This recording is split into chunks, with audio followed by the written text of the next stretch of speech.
আসসালামু আলাইকুম, সবাই কেমন আছেন?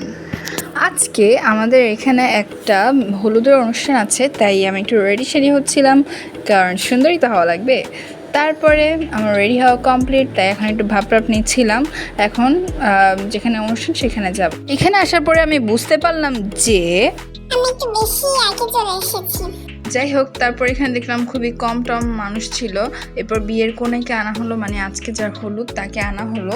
তার সাথে প্রথমে কতগুলো পিকচার তুললাম। তারপর সে আমাকে মিষ্টি খাইয়ে দিল, আমিও তাকে মিষ্টি খাইয়ে দিলাম। এরপর আমি যখন একটু ঘুরতেছিলাম তখন আন্টি আমার হাতে মোবাইলটা ধরাই দিছে। তারপর আমি মোবাইল দিয়ে ভিডিও করা শুরু করলাম, কারণ এই ভিডিওগুলো নাকি বরপক্ষকে পাঠানো হবে। তাই আমি সুন্দর করে শুয়ে বসে ঘুমায়ে এই ভিডিওগুলো বানাচ্ছিলাম। তারপরে বরপক্ষ থেকে কনেকে নাকফুল দেওয়া হলো, কারণ কনেকে সেই নাকফুল এখন পরানো হচ্ছিল। এরপর আমাকে আন্টিরা বললো যে তুমি তো ডান্স পারো, এখন একটু নেচে দেখাও। কিন্তু আমি তো ভাবতেছিলাম যে আমি অনেকদিন ধরে নাচি না, আমি কীভাবে নাচবো, এখন অনেকদিন ধরে প্র্যাকটিস নেই আমার। তারপরে দেখলাম যে আপুটা কি সুন্দর নাচে।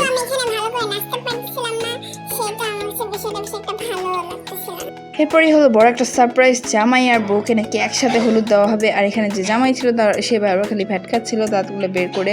এরপর তাদের দুজনকে একটা কেক কাটার জন্য দেওয়া হলো। দুজন মিলে সুন্দর করে কেকটা কাটলো, কেটে একে অপরকে ভালোভাবে খাইয়ে দাইয়ে তারা দিচ্ছিল। এরপরে হলো মেইন কাজ, হলুদ দেওয়া।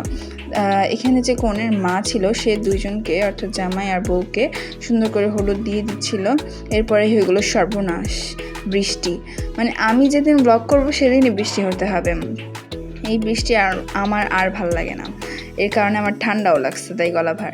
নেক্সট ডে, আজকে হচ্ছে বিয়ের দিন, তাই এখন আমি রেডি হচ্ছি, উপরে যাব। এই যে আসছি, বউর সাথে কতগুলো পিকচার তুললাম, আমি নিজের কত পিক তুললাম। তোলার পর এই যে জামাই বউ দুজনকে অনেক সুন্দর লাগছে। সো আজকের ব্লগ এই পর্যন্তই, সবাই ভালো থাকবেন, আল্লাহ হাফেজ।